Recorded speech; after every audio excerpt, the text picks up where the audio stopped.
Welcome to the Brand and Market Podcast, where branding clarity meets marketing strategy.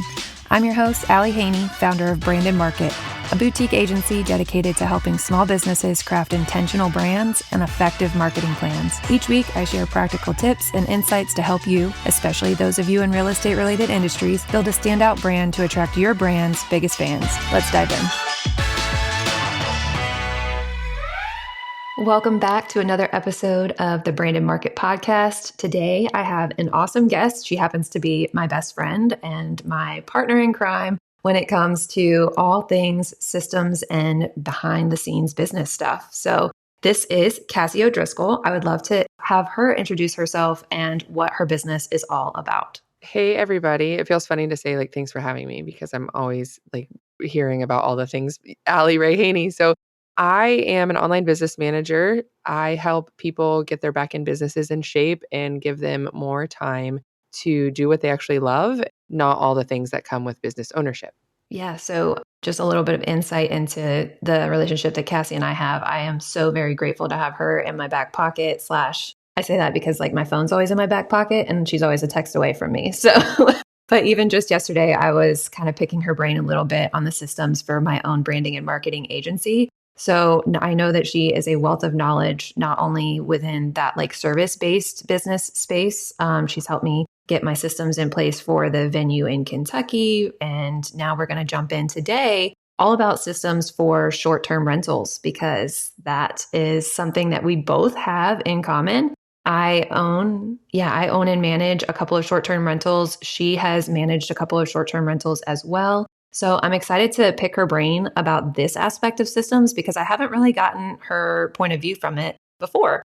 First, to just dive right in, how can having the right systems in place in general just help short-term rental owners save time and ultimately increase profitability? Well, I think that the first thing to consider is why people get into short-term rentals. And I think that it's often sold as a passive income. And if you are not automating, there is nothing passive about having a short-term rental. If you don't have that back end structure in place, it's very hands-on and can be very taxing and time-consuming. So I think when people are considering short-term rentals, it looks easy on the surface, but then you get into the customer service side and you get into, the Airbnbs of the world wanting to be super host because of the benefits that come with that and the searchability that comes with that. So really prioritizing getting you the 5-star review at the end, I think not only gives you more time, but also kind of quality control of the experience that people have when they stay. I think too, a lot of times when people purchase short-term rentals, it's not necessarily where they live. It could potentially be an investment property that they're buying in a place that they like to vacation. So it could be a car ride away, 5 hours away, or it could be a plane ride away on the other side of the country. Right. And I've experienced both as far as management, and I've had clients in both scenarios where it's an Airbnb that is on their land. And then I've had the people that are the 5-hour drive away. And honestly, the ones that were a 5-hour drive away never wanted anything. They wanted no touch points. They're like, somebody or something needs to handle this. The whole point that I did it was I wanted this vacation home and I wanted it to bring me income, down the road to help cover the cost of my vacations. So have you seen a difference in systems between those two types of short-term rental owners, ones that have them in their backyard versus ones that have them 5 hours or a plane ride away? Yeah, I think that the biggest difference is willingness to invest in the system and the programs and the staff. Whenever they are on the same property, they tend to be like, well, I can always go change the linens, or I can. So there's a lot more touch points that come with people who live on the property versus not, because it's just not feasible after every rental if you're even more than 30 minutes away. I just don't think it's realistic. Yeah, I think cleaning is probably the biggest pain point, Yeah. at least for me. I can't even barely keep up with the cleaning in my own house, much less Right. a house that I'm not in outsource every my own day. cleaning in my own house. I would never clean it myself. Exactly. With that being said, that kind of leads me into my next question. What are the biggest inefficiencies that you see short-term rental owners struggle with?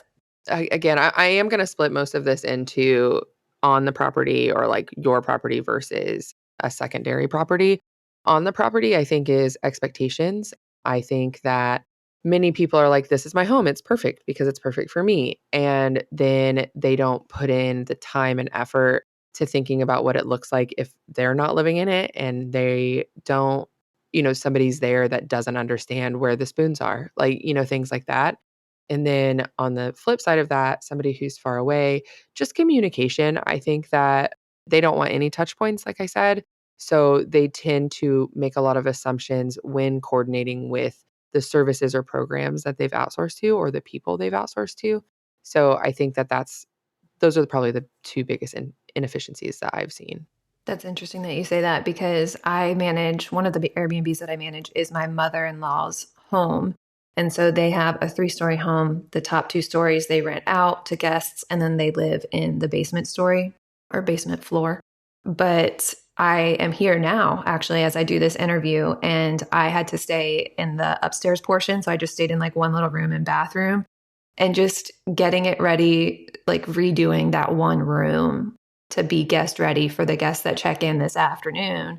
I was like, this is so like, it's me. I'm staying in my mother-in-law's house, so it feels like home to me. But like, then I saw, an extra like hair on the bathroom that I missed. And I was like, oh God, get Yeah. that taken away. And then as I was like walking around, I've been working here most of the week and I noticed some things that she had improved to kind of take away that personal like comfort factor, I guess. So she had like labeled the remotes for the TV and everything. And I'm like, okay, she's getting And it. that's exactly it. Whenever that's what I meant by like where the spoons are, because when you live in a space and you know it really well, you've managed to put everything where you want it. But when somebody comes in and they have no idea what to expect at all, other than some photos they saw online, it can quickly turn into like, wait, what? Why? And that is totally going to affect how your guests rate you, how they review you, and then just how the interaction in general goes. And which you're just causing more touch points because now they're going to reach out to you and be like, I can't find this. Which button do I push on the remote? Like all of those things. And pretty much any business that I've run, I have this rule that it's like, if you are asked the same question 3 times, then you need to have some sort of system or Q&A, FAQ, whatever it might be, put in place that's going to prevent you from continuously answering that same question. Which I think that boils down to a guest book. I think that people, myself included, really want to be in the digital space and just be like, "Oh, I can do a digital guest book. I can do all these things." But having a printed out little binder or guest book with everything, because I think in the first 3 rentals, any questions that come up should probably belong in that guest book. You don't have to wait for them to be asked 3 times. I think that the first 3 bookings that you have is gonna bring up the biggest concerns or questions that will probably come up in the longevity of the short-term rental. That's a great point as a startup, like just those first few guests, any type of questions they might have. Like for example, one that we get for our Kentucky property that I had to like update the listing for was we get a lot of older couples that are coming to explore the Bourbon Trail there. And they're always concerned about whether or not there is a first floor bedroom that they don't have to climb stairs Yeah. to. You just have to put yourself into the shoes of the person, the ideal guest that's going to be renting that property. Even when it comes to like before you even open that short term rental, I think you should have somebody that's not you or not very like close or connected to you stay in the property to kind of vet those questions and get that like part of your system down. Yeah, so, like, your mother-in-law, it's actually one of the properties is my mom and dad, and they live on the property. They live in a main house, and then there's an additional building that they've converted into a short-term rental, and to get to it, you have to walk down a really long sidewalk, and then the bathroom, it was actually my mom's old office. They converted it in the whole building was my mom's old office that they converted into an Airbnb, and the downstairs has the bathroom. There's no bathroom upstairs. So people are frequently asking, is this the only bathroom? So they've added that to the process of like, we've even put it in the listing, like, just be aware the bathroom is downstairs. Yeah. Okay. That segues perfectly into my next question then is what are some of the most important guest communications that should be automated from the jump? I think these are obvious, but I'm going to say them anyway. How to get to the property. I'll use my parents as an example again. They live in a very rural area, and sometimes the GPS doesn't take you exactly where you need to be. So I like to include turn by turn instructions from the major highways and interstates. I also think access into the building. So if there's a door code where they can find the key, those basic things. Whether you have a hot water heater that can sustain running hot water for 3 days straight or not. And then also things like where to find extra linens, if there are children accommodations. So, do you have a crib? Is there a pack and play on site?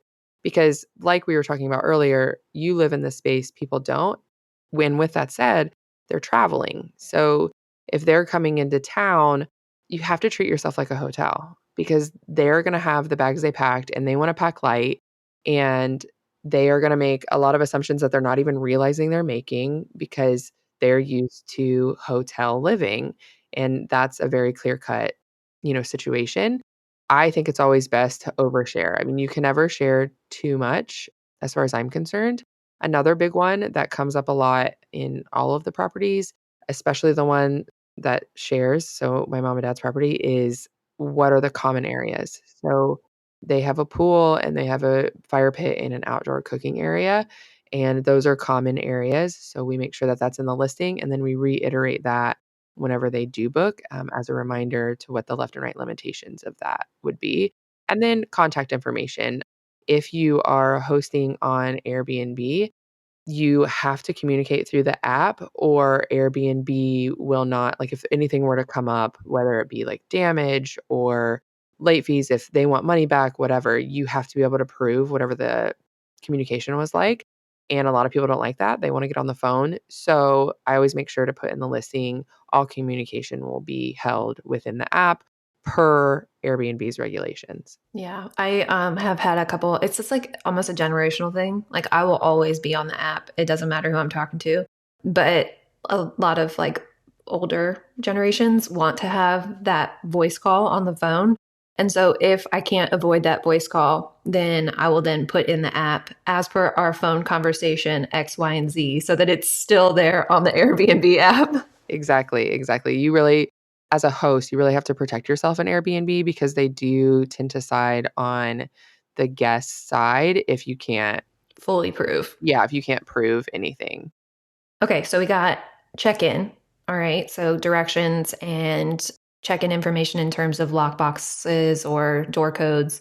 What next? What next should be automated in terms of guest communication? So this is where I go a little bit customer service and not necessarily have to, but whenever I think about systems, I try to think about it not looking robotic. I want them to think that I am typing each letter out to them and making sure that they feel nurtured and cared for. So I always schedule a check-in message to go live 12 to 24 hours after they've checked in. And it literally just says, "Hey, checking in. How's everything going?" And that has alleviated so many, I don't want to say like problems, but concerns that like they have been thinking about, or like something has been a mild inconvenience that they didn't feel like asking. But then when I check in, they'll say, "Oh, Oh, actually. actually," yeah, and then they tell us and they feel like, "Oh my gosh, they're so attentive, they're so aware, they're so concerned."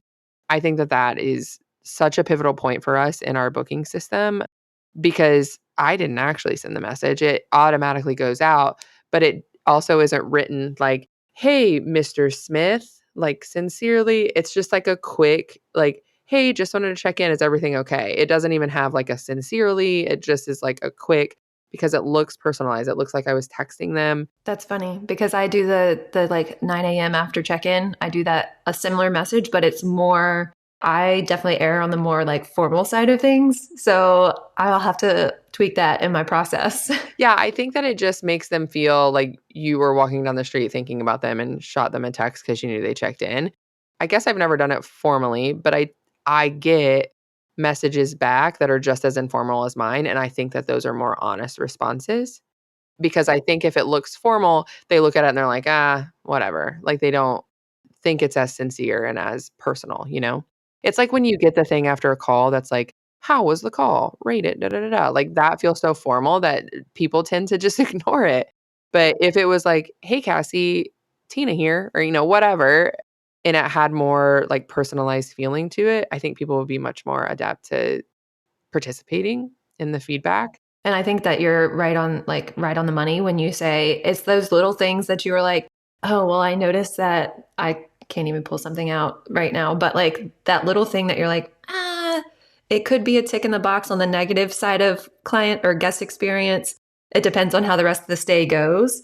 But then when you actually ask them, inquire about that, then the rest of the stay is going to go so much better because they feel like they've been heard and seen. And it's gonna save you from a 4 to a 5 star, because if you don't fix the problem while they're there, like, if you're never given the opportunity to fix it when they're there, they're going to dock it against you at the end because they feel, and it's not because they're mad, they're just like, "Oh, well, it could have been better."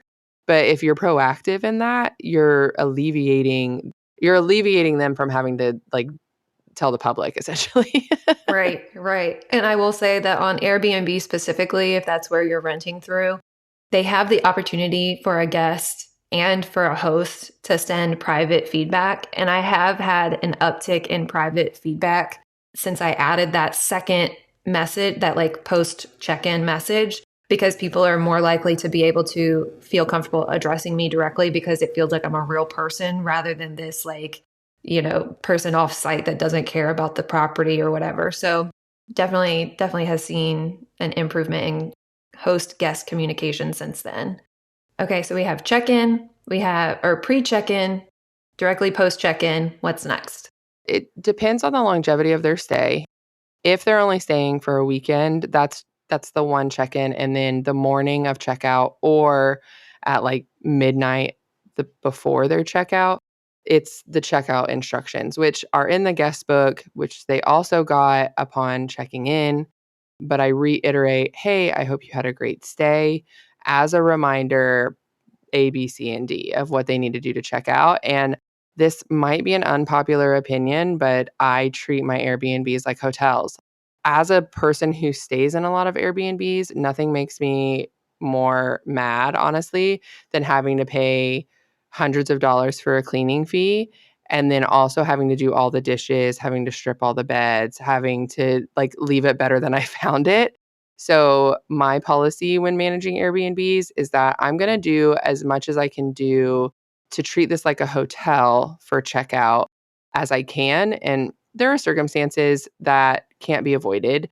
For example, if you don't live nearby or the turnaround time for your cleaning company to clean is a long time, carrying the trash outside so you don't get bugs. Like, I understand that there are some things that can't be negotiated with, but if you're having them do like 10 things just to check out of an Airbnb that you're making money off of and charging them a cleaning fee, it's actually wild.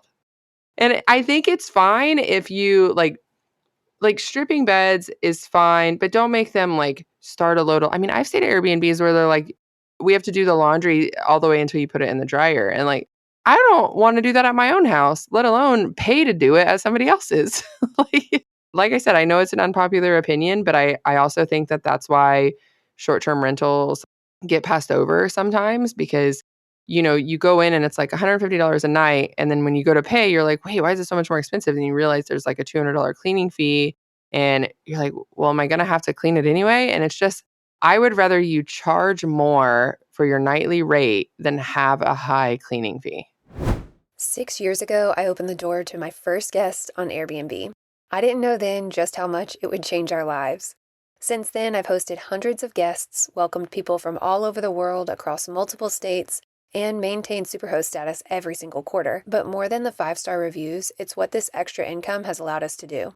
Family trips, breathing room in our finances, and the freedom to build a life on our terms. Hosting on Airbnb has created a steady revenue stream that fits into our schedule and our lives. Whether it's a single-family home, a guest house that you rarely use, or even a room in your home, Airbnb helps you turn that space into opportunity. If you've been thinking about entering the world of Airbnbs or short-term rentals, I would love to chat. My DMs are always open, but if you're ready to host, you can use my link to get started. You can find it in today's show notes, or you can go to www.brandandmarket.co/Airbnb for more information. Happy hosting! That's exactly what I was about to say. That was some feedback that we got from a guest once because we had a high cleaning fee and I was literally just trying to cover the cost of the cleaning. I was not like upcharging the cleaning fee and making money off that at all. But they were like, you should definitely just increase the nightly price because I would pay more per night and not have any pushback. But this, like, the cleaning fee was so high that like it drew their attention. Right. Yeah. I would rather know upfront. And I mean, like, see a nightly fee and be like, this is the nightly fee. Even if it ends up being the same amount, for some reason, it's just different whenever you don't see the fee in there. And yeah. And I know that, some cleaning people won't strip the beds or, like won't run the dishes or whatever. And like I said, I know things are necessary in some situations, but sometimes it's just insane. I agree. I understand. I've seen both as a guest and as a host. And I think it also has to do with, like you were saying before, whether or not the person's like on property and can do it themselves, if that's what they plan on doing, or if they don't care to like finish up with the cleaning staff doesn't get done kind of thing, versus it is a little bit harder when you're farther away to be as like laissez-faire, I guess. I also think, yeah, and like all of that's impacted by region too, because I move around all the time as a military family, and we've stayed at Airbnbs across the country due to that. And California cleaning fees are pretty low and include everything. And then in Virginia Beach, where I'm at now, they are hourly. And if they get it, you pay by the hour. And if they don't get it done, they just leave it unfinished. So I'm sure that impacts a lot too. I just really think that people should really dive into what they're asking their guests to do so that you get a 5-star experience. That definitely makes sense. And I think that's why you're so good at what you do in terms of systems, is because you keep the client or the guest, in this case, top of mind the whole time. So, Oh, and I forgot to mention, to take a step back, during their stay, I also have reached out to local restaurants and things like that and included like coupon codes or any type of like, if you mention our name, you get this, like a free appetizer, because they're also going to be eating out a lot. And we include like all delivery services if there are any and different things like that. Like basically like how you going to eat. So if there aren't delivery services, where the local grocery store is, things like that. yeah, that's great. I do that in terms of grocery stores. I didn't think about actually figuring out if there were like coupon codes that I could get for nearby restaurants and stuff. But the other thing that I always put in a guest book is emergency services. Like, heaven forbid something bad happens while they're at your house, but the closest like hospital is always in my guest book. And I really want to do this, but there's a program that integrates with Airbnbs, and you can actually it's like a little case of like local stuff. So maybe there's a winery nearby, maybe there's a pottery shop, and they can do like a QR code checkout and like actually buy from local vendors, which like speaks to my soul. I worked with a client who set up a lot of Airbnbs for other people. So her company's called Be Guest Ready, and she goes in and like gets the couches in place and the bedding, she, start to finish. And that I really tried to get one of her clients to get on that because it's such a cool way. Like how I love when you walk in, an Airbnb has like a bottle of wine and snacks for your kids on the counter. Like imagine if it's just like a little store when you walk in of like all the local things that are in the area, and you can just buy, if you forget to buy when you're out and about visiting, they're just like, oh, we can get that back at our Airbnb. Like I love that concept. That's incredible. Yeah, we might have to do like a whole episode on how to get that set up because that's Yeah, so exciting. I'll give you, I can't remember the name of the company now, but I'll make sure that you have it for the show notes. Perfect. Perfect. Okay. Now that we've talked about all the different types of communication that you should have with your guests, let's take a step back and think about the different platforms and tools that we can use in order to make that seamless across the board. So a lot of times short-term rental owners will be on multiple different booking sites. That could be Airbnb, VRBO, their own direct booking site. So what tools can short-term rental owners use to manage all those different platforms in one place. Is that possible? Yes, there's quite a few that offer it now, and it's honestly evolving. If you would have asked me a year ago, my answer would have been different. I like host tools. I find it to be the low pricing that speaks to me and speaks to most of my clients because they want to manage it, but the overhead of some of these bigger platforms are more for if you have, I would say, like 5 properties or more. And then I will also say that I have found that in the last year or so, Airbnb has really stepped up their automations. And I know that that's only if you're hosting on Airbnb, but you can really set up a nice solid workflow through Airbnb itself, and that's included, you don't have to pay extra for anything. So if you're just getting started and you're trying to just get your feet wet, I think my recommendation would to just be utilize what's there because they do a pretty good job for what I've needed, and I try to dig into that stuff a little bit more than probably the normal person. So if you have just 1 or 2 properties, I would say start with Airbnb, get that in place, and then as you grow, Host Tools is one, HostAway is another, and then I think it's called Lodgify. I don't have a lot of experience with Lodgify, but I've looked at it for other clients, but the price point didn't match what they needed. So I think those would probably be my top 3 recommendations if you're going outside the app, and then just stay in Airbnb if you can. Okay, very nice, very nice. How about pricing? Does pricing factor into systems at all?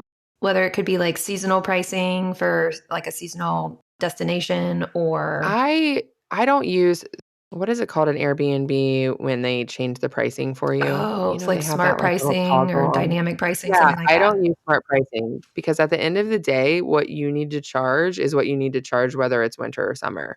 So you need to be not to get into, like, the I know this is about systems, but not so I don't wanna go too far into this, but when you're pricing out something, it's like anything. Like, as small business owners, we're always asked, "What's your back end look like? What are your startup costs? What are your maintenance costs?" Whatever. So if you're not pricing yourself in there already, you're already doing yourself a disservice and your systems don't matter. So you need to price yourself appropriately for what your overhead is. If I were gonna change pricing seasonally, hypothetically speaking, if, in the winter, I have to worry about snow and hiring a snowplow company, and I don't have to do that in the summer, then I would just go in and change that. That would be a touch point for me. That wouldn't be an automation. Okay, that makes sense. Yeah, in terms of pricing for me, we really only do upcharges on weekends. So weekends are more expensive than like midday weeks. And then we have certain festivals or events that we increase the price on. For example, Kentucky Derby is pretty Which, popular. like, as you should, for Right. sure, but I don't necessarily think that impacts your system. That's just a touch point that can't be automated, and there's gonna be a couple of those along the way.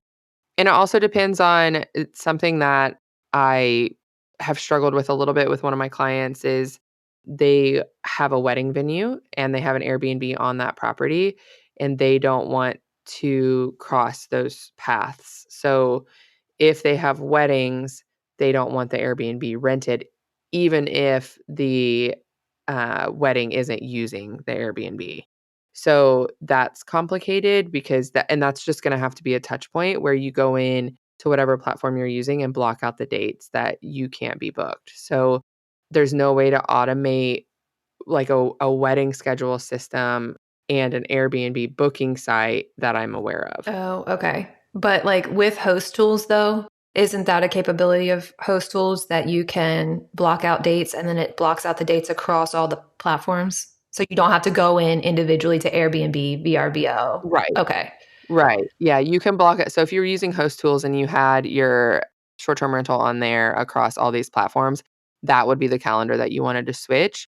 But I can't find the solution, and let me know if there is one. But the solution for a fully different, not short-term rental, just like a booking system that's in this case for weddings, impacting the availability of your short-term rental calendar. Oh, I see. I guess we kind of like skipped over all the capabilities of host tools. We can talk more about that.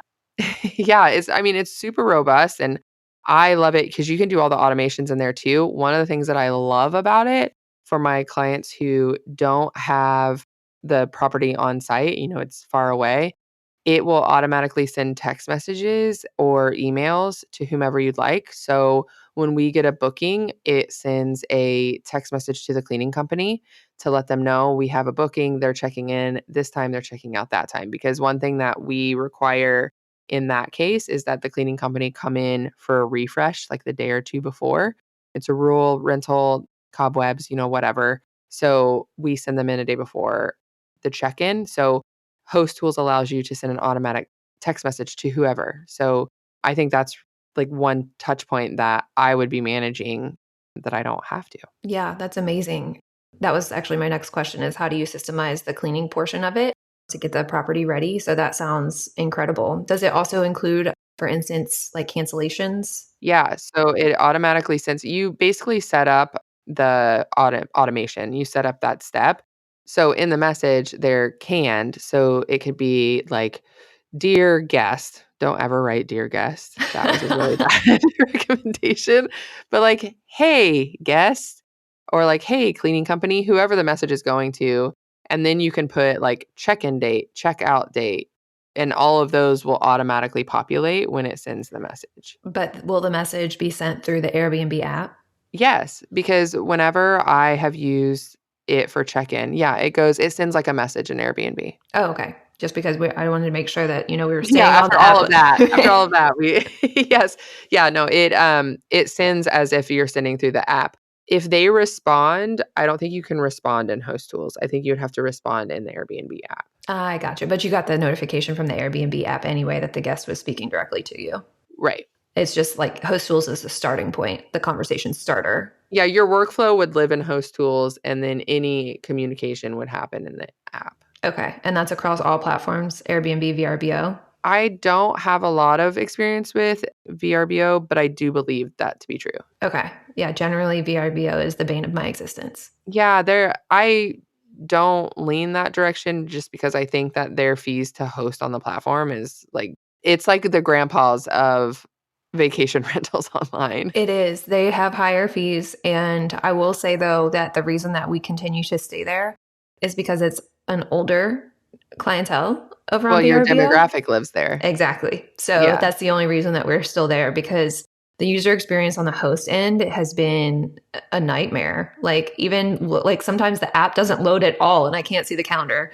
I'm like, how is this helpful for me? It is very, very frustrating, and they're not much help when you try to reach out to their customer service and things like that. So it's not my favorite platform. It gets the job done, and if your clientele lives there, like you can figure it out, but it's not where I would go to begin with. Yeah, even down to like they don't always automatically draft like payments. And so there was one like huge reservation. It was like a $12,000 reservation.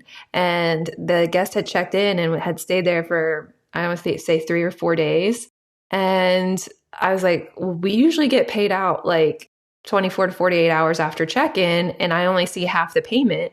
And so I, as the host, had to directly address the guest in the app to get the remaining $6,000. That is wild. Like they weren't prompted to pay. No.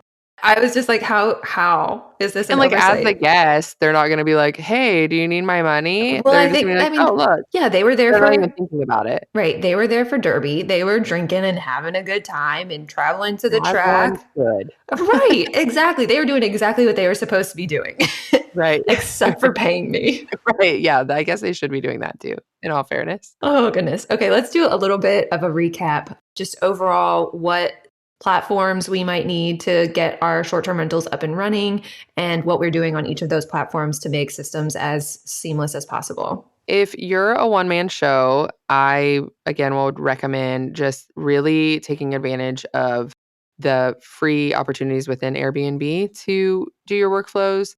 If you have more than one, then you would definitely need to consider stepping outside the app, which my favorite platform so far has been Host Tools, both for affordability and for userability. It's really easy.